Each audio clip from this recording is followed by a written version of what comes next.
이 종업원 급여 보호 프로그램 PPP 대출을 받은 업체들의 탕감 신청이 이미 시작이 됐는데 생각보다 탕감 신청 절차가 만만치 않아 많은 업체들이 어려움을 호소하고 있습니다. SBA는 간편한 양식을 통해서 탕감 신청이 쉽게 이루어질 수 있다라고 홍보를 했었지만은 현실은 전혀 다르다는 지적이 많이 나오면서 대출액이 일정 금액 미만일 경우에는 자동으로 탕감받을 수 있게 법을 개정해야 한다라는 목소리가 높아지고 있습니다.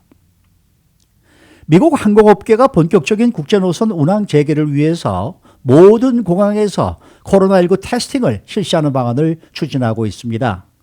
이 세계 항공업이 살아나기 위해서는 반드시 필요한 절차로 보이지만은 글로벌적인 협력이 존재돼야 되고 또 결코 쉽지 않은 일이라는 분석이 나오고 있습니다. 오늘은 이런 내용들을 전해드립니다. 주영석 국장 어서 오십시오. 안녕하십니까? 네. 자, 이 PPP 대출을 받은 업체들의 탕감 신청이 이미 시작이 됐는데 좀 애로사항이 많은 것 같습니다. 그렇습니다. 이 생각보다 네. 대단히 까다롭고 좀 어려운 것 같아요. 그래서 네.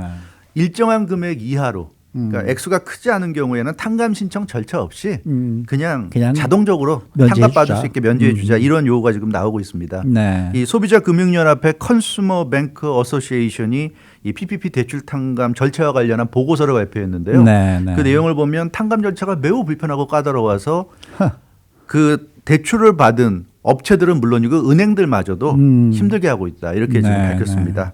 그래서 이 PPP 대출이라는 것 자체, PPP라는 것 자체가 급조된 거잖아요. 네. 이번에 그 코로나19 사태 때문에 그래서 그 탕감과 관련해서 사실 완전하지 않은 부분도 많고 그러기 때문에 은행들이나 그 업체들이나 다 많은 어려움을 겪고 있다 이렇게 얘기하고 있고요. 그래서 이 PPP 대출을 받을 때가 4월 달 아니었습니까? 그렇죠. 4월, 5월 그럴 때였고 지금 벌써 이제 9월이 다 네. 지나가고 있는데 그래서 그때와 지금은 많이 달라졌기 때문에 그런 현실적인 부분을 이번 탕감 절차에도 반영을 해야 된다 이렇게 지금 지적을 했습니다. 근데 뭐 사실 SBA에서는 뭐 굉장히 간편하게 탕감을 신청을 할 수 있다 이렇게 이제 얘기를 했었는데 그렇지 않은 모양이죠. 네, 그렇죠. 그러니까 PPP 대출이 처음 이루어졌을 때 4월에 나왔던 조건은 그거잖아요. 네. 대출액의 60% 이상이 종업원의 급여로 반드시 나가야 되고, 그렇죠. 나머지 40%가 이제 비즈니스 관련한 익스펜스 비용들로 이제 사용되면 된다. 그러면 갚을 필요 없다. 탕감된다는 거고, 그걸 이제 증명을 해야 되는 건데, 이 증명하는 게 생각보다 어렵다는 거죠. 그래서 이 스몰 비즈니스들에게 이 SBA가 이지 폼이란 걸 했습니다. EZ 폼이죠. 그러니까 이지 폼. 말 그대로 좀 쉬운 폼이다. 이제 그런 차원에서 이지 폼을란 걸 만들어서 이 이지 폼만 필러아웃 하면은 쉽게 탕감받을 수 있다. 그렇게 SBA가 홍보를 했어요. 근데 실제로 현장에서 이제 은행과 업체들이 머리를 맞대고 이걸 이제 처리하려고 하다 보니까 생각보다 복잡하다는 얘기입니다. 예. 그러니까 결국 계산이 필요하잖아요. 그렇죠. 60% 이상이 종업원 임금으로 나갔어야 되고 40%가 뭐 그 밖에 다른 비용으로 나갔어야 된다. 그걸 이제 증명을 해야 되는데 그 계산 방식이 굉장히 복잡하다고 그럽니다. 그래서 명칭은 이지폼인데 결코 이지하지 않다. 이렇게 지금 이 소비자금융연합회가 이번에 그 대출 신청 그 탕감 신청이 지난달부터 시작됐는데 그 이후에 조사한 결과를 지금 발표를 했고요.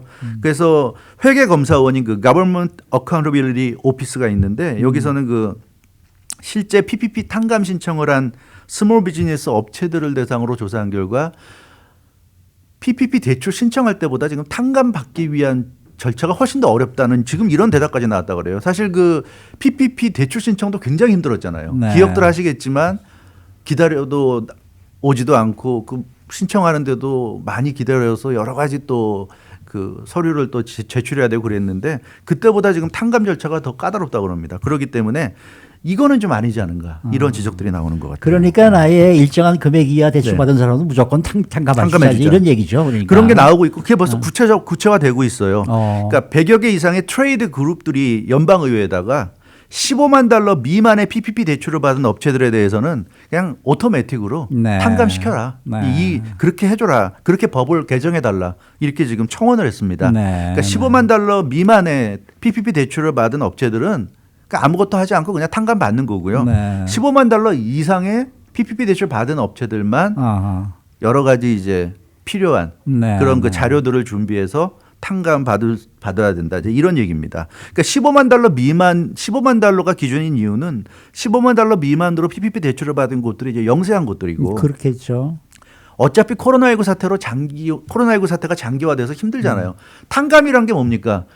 빌려준 돈을 안 받겠다는 거잖아요. 그렇죠. 근데 굳이 그걸 뭐 증명하라는 걸 못 하라냐는 거죠. 그거 15만 달러 미만으로 대출 받은 사람들은 다 어려운 업체들인데 그걸 굳이 까다롭게 증명을 왜 요구하냐. 어차피 그 돈 안 받을 생각이면 그냥 받지 말란 얘기예요.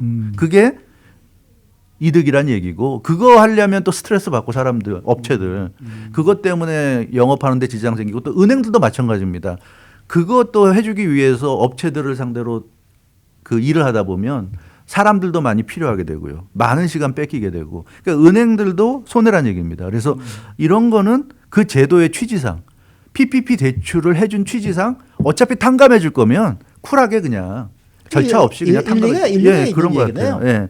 그래서 그걸 지금 정부와 의회에 지금 요청했다고 그럽니다. 근데 아직은 물론 연방의회가 뭐 한창 지금 선거철이기 때문에 작업이 이루어지지 않고 있는데 어제 그 스티븐 무누친 재무장관이 그 탕감 절차 관련해서 그 연방의회에 출석해서 이제 증언을 했는데 무누신 재무장관도 그 얘기를 했어요. 연방의회가 현재 탕감 절차를 현실에 맞게 개정할 필요가 있다. 네, 그 얘기를 했습니다. 그러니까 뭐 뭉뚱그려 얘기했지만 그 얘기에는 이렇게 오토매틱으로 탕감해 주는 것도 반대하지 않는다는 그 의미가 분명히 네, 포함되어 있는 네. 것 같고요.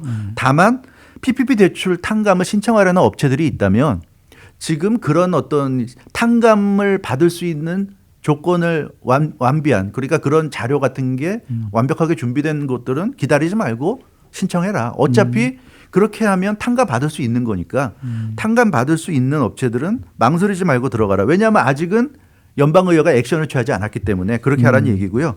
그러나 연방의회가 15만 달러 미만으로 대출받은 업체들에게 자동으로 오토매틱으로 탕감해 주는 법 개정을 한다면 매우 좋은 일이다. 이런 네, 얘기를 스티븐 네. 무누신 재무장관도 했습니다. 네. 그렇기 때문에 연방정부도 반대하지 않는다는 얘기예요. 이 돈은 어차피 받을 생각이 있는 게 아니기 때문에 근데 그런 면에서 좀 운영의 뭐가 필요한 것 같은데요. 민주당이든 공화당이든 좀 싸울 생각하지 말고 선거 이런 게 선거운동 아니겠습니까? 이런 거를 빨리 처리해 준다면 오히려 유권자들에게 호감을 줄 것 같은데 그래서 뭘 가지고 그렇게 선거운동하는지 모르겠어요. 이런 거야말로 좋은 지금 퍼뜩 생각에는 은행 입장에서도 신청을 할 때는 어프로벌이 되면은 네. 커미션이 나왔는데 네.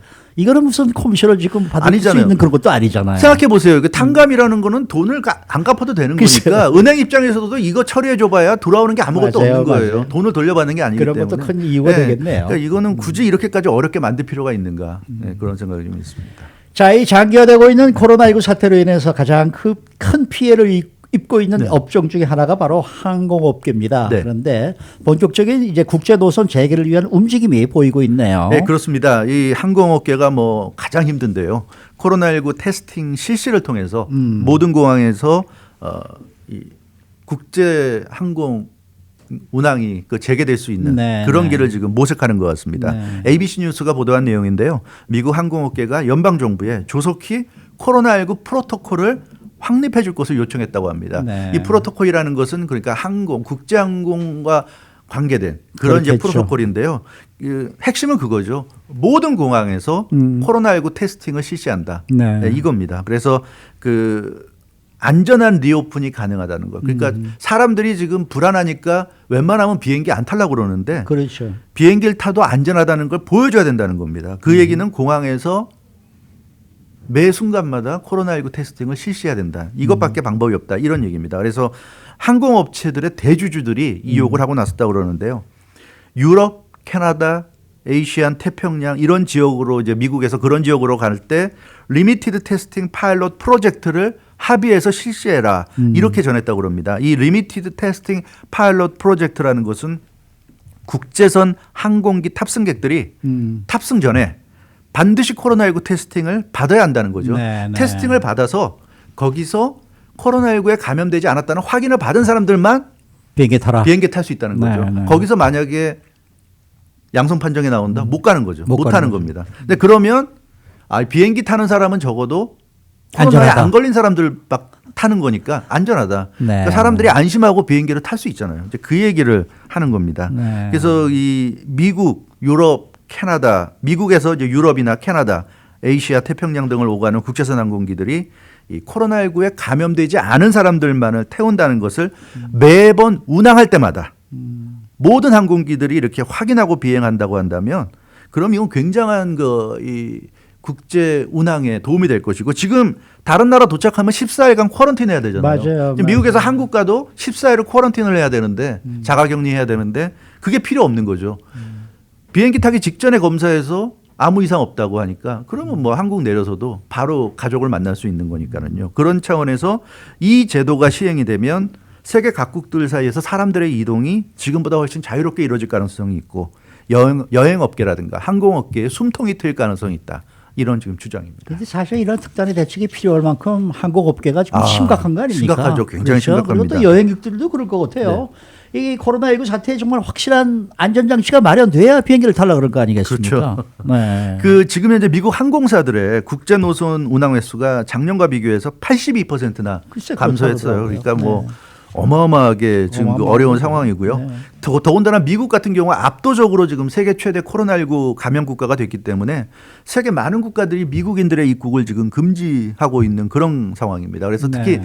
미국 항공사들이 가장 어려운 그런 상황입니다. ABC 뉴스는 세계 관광과 여행이 사실상 올스톱된 올해 미국 경제 전체에 약 1,550억 달러의 손실을 끼친 것으로 추산했습니다. 네. 그러니까 이 항공업계 여행업계의 어려움은 항공업계, 여행업계에만 그치는 게 아니라 경제 전체에 좀 파급 효과가 크다는 얘기고요. 그래서 알렉산드르드 주니아 국제항공교통협회 회장은 본격적인 국제항공 노선 재개를 위해서는 출국장에서 네. 디파처 할 때 실시되는 테스팅 결과를 어라이벌 입국장에서 받아들인다는 그런 전 세계적인 합의가 필요하다. 사실 그렇죠. 미국 공항에서 검사한 것을 한국 공항에서 인정을 해줘야 되죠. 그렇죠. 인정 안 해주면 의미가 없는 겁니다. 그렇죠. 그래서 그런 전 세계적인 글로벌적인 합의가 필요하다. 이걸 국제항공교통협회 회장이 강조했는데 그게 이루어진다면 좀 국제항공 노선 재개가 가능하지 않을까 그런 기대도 해보게 됩니다. 이게 뭐 괜찮은 제도고 도입이 시급하긴 한데 네. 현실적으로는 그렇게 쉽지 않을 것 같아요. 그렇죠. 문제는 네. 이제 얼마나 많은 테스팅을 할 수 수가 있는가. 있느냐. 신속하게 해야 되겠죠. 왜냐하면 보통 한 3시간 전에 도착하라고 그러잖아요. 공항에. 그렇죠. 그렇죠. 뭐 낮 12시 출국하면 적어도 아침 9시에는 도착해야 되는데 이 테스팅을 받으려면 그럼 3시간 전이 아니라 뭐 4시간 전, 5시간 전에 도착해야 되는데 그것까지는 감수한다 치더라도 그럼 5시간 전에 공항에 가서 대기한다 하더라도 그럼 그 5시간 안에 과연 테스팅 받고 결과까지 받아서 받을 수 있느냐.